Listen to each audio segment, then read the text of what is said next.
మీ ఎలాంటి వ్యాపార ప్రకటనలకైనా వెంటనే మా ఛానల్ సంప్రదించండి. నమస్తే. ఈరోజు మనతో పాటు సుప్రసిద్ధ జ్యోతిష వాస్తు పండితులు బ్రహ్మశ్రీ డాక్టర్ నాయకంటి మల్లికార్జున శర్మ గారు ఉన్నారు. గురువు గారితో మాట్లాడదాం. నమస్కారం గురు. నమస్కారం అండి. సో ఈ 2026 విశేషంగా కుంభరాశి వాళ్ళకి ఓవరాల్ సంవత్సరం అంతా ఎలా ఉండబోతుంది, ఎలాంటి పరిస్థితులు ఎదురవుతాయి, ఓవరాల్గా ఎలాంటి జాగ్రత్తలు తీసుకోవాలి సంవత్సరం అంతా? తప్పకుండా. ఓం శ్రీ గురుభ్యో నమః. ఓం శ్రీ మాత్రే నమః. జనవరి 2026 నుంచి డిసెంబర్ 2026 వరకు కూడా ఈ కుంభరాశి వాళ్ళకి ఏ విధంగా ఉందో ఒకసారి తెలుసుకుందాం. ఇవన్నీ కూడా గోచారీత్యా చెప్పబడే ఫలితాలే కానీ బర్త్ చార్ట్కి సంబంధించినవి కావు. వీక్షకులందరూ కూడా గమనించాలి. ప్రామాణికంగా ఏంటంటే ఉగాది నుంచి మళ్ళీ ఉగాది వరకు చెప్పడం ప్రామాణికం. బట్ ఇది ప్రామాణికం కాదని చెప్పడానికి రూల్ లేదు. ప్లస్ ప్రతి నెలలో రాశి ఫలితాలు తెలుసుకున్నట్టు కానీ ఇయర్లీ ఫలితాలు తెలుసుకోవడం తప్పేమీ లేదు.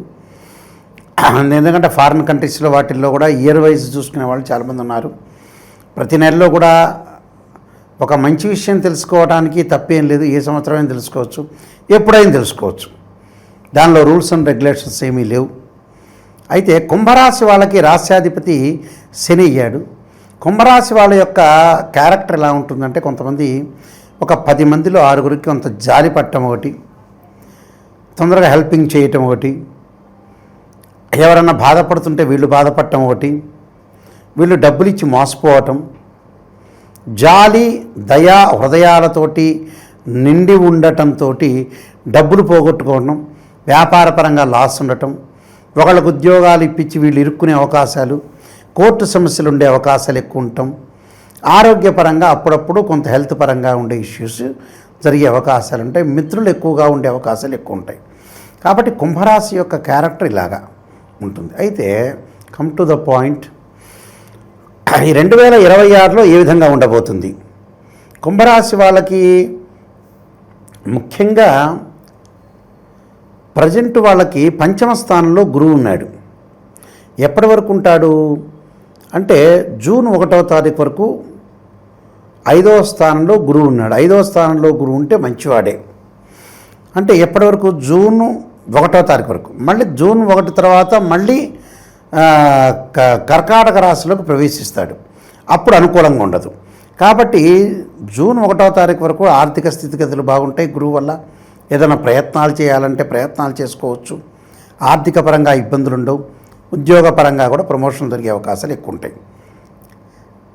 ఎప్పుడు జాగ్రత్త తీసుకోవాలి? జూన్ 2వ తారీఖు నుంచి అక్టోబర్ 31 వరకు కూడా కర్కాటక రాశిలోకి ఏదైతే గురువు సంచారం వల్ల కొద్దిగా మితంగా ఖర్చు పెట్టుకోవాలి. అంటే June, July, August, September, October వరకు గురుబలం అనేది తక్కువ ఉంది కాబట్టి కొంత పొదుపు చేసుకోవాలి.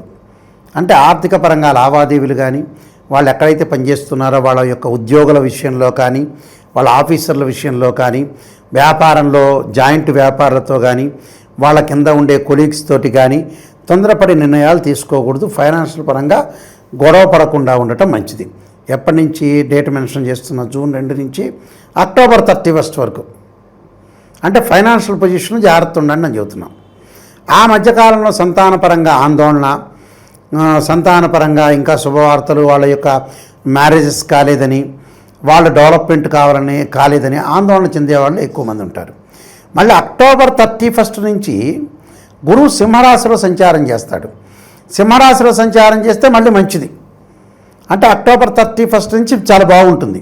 అంటే ఫైనాన్షియల్ పొజిషన్ బాగుంటుంది, ప్రమోషన్లు వచ్చే అవకాశం ఉంటుంది, నిరుద్యోగులు నూతన ఉద్యోగాల్లో ప్రవేశం చేయటం, బంగారు ఆభరణాలు, దుస్తులు కొనుగోలు చేసే అవకాశాలు కూడా బాగా ఎక్కువగా ఉంటుంది.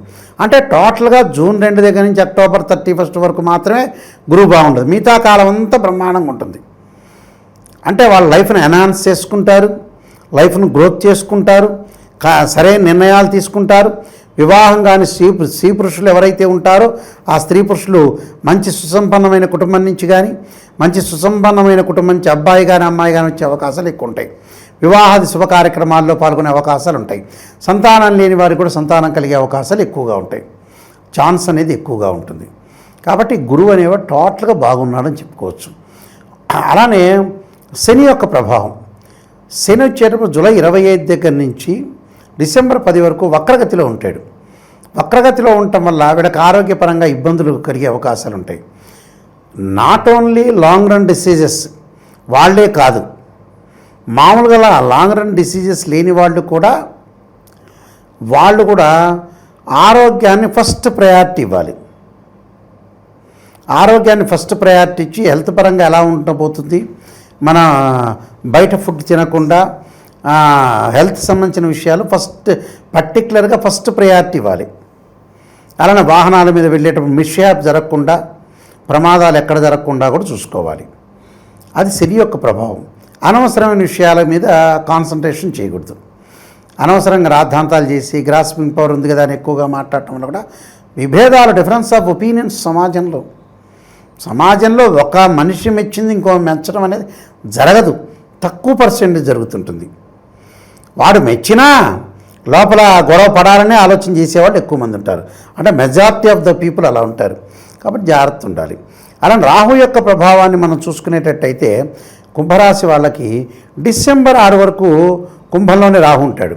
అప్పుడు కూడా డిసెంబర్ 6 వరకు ఆరోగ్యపరంగా ఇబ్బందులే. పనులలో ఆలస్యం జరగటం, దగ్గరికి వచ్చినట్టు వచ్చి పనులు వెనక్కి వెళ్ళిపోవటం, ఇలాంటి ఇన్సిడెంట్ జరుగుతాయి. కొద్దిగా డిసెంబర్ 7 నుంచి కొద్దిగా పనులు ఊపందుకునే అవకాశాలు ఉంటాయి.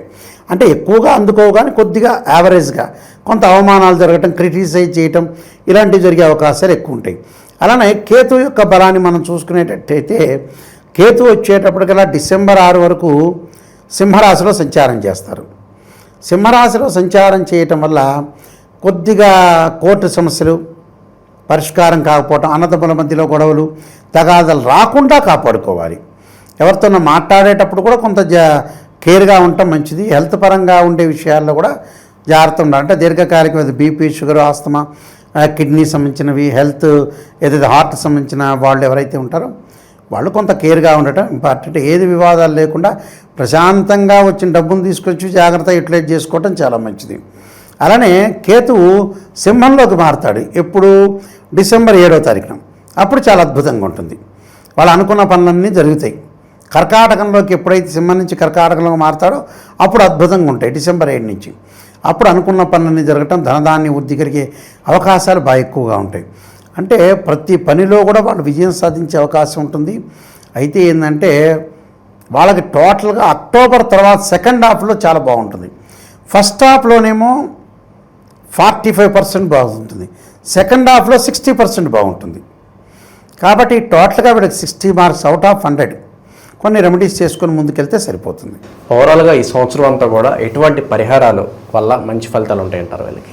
వీళ్ళు తప్పకుండా పరిహారాలు చేసుకుంది ఏంటంటే విష్ణు సహస్రనామాన్ని పారాయణం చేయాలి. అలానే దత్తాత్రేయ స్వామి యొక్క కవచాన్ని, దత్తాత్రేయ స్వామి యొక్క స్తోత్ర పారాయణం చేసుకోవటం ఒకటి. అలానే మెయిన్ ముఖ్యంగా అమ్మవారి యొక్క ఆరాధన, మహాకాళి, మహాలక్ష్మి, మహాసరస్వతి అన్నారు. అమ్మవారి యొక్క ఆరాధన చేయడంతో పాటు ఓం నమః శివాయ పంచాక్షరితో పాటు ప్రతి సోమవారం కూడా తత్పురుషాయ మహాదేవాయమే తన్నో రుద్ర ప్రచోదయాత్ అనే మంత్రాన్ని చక్కగా చదువుకోవటం వల్ల కూడా వీళ్ళకి మంచి సుఫలితాలు జరిగే అవకాశం ఖచ్చితంగా ఉంటుంది. చాలా బాగా వివరించారు. ధన్యవాదాలు. నమస్కారం.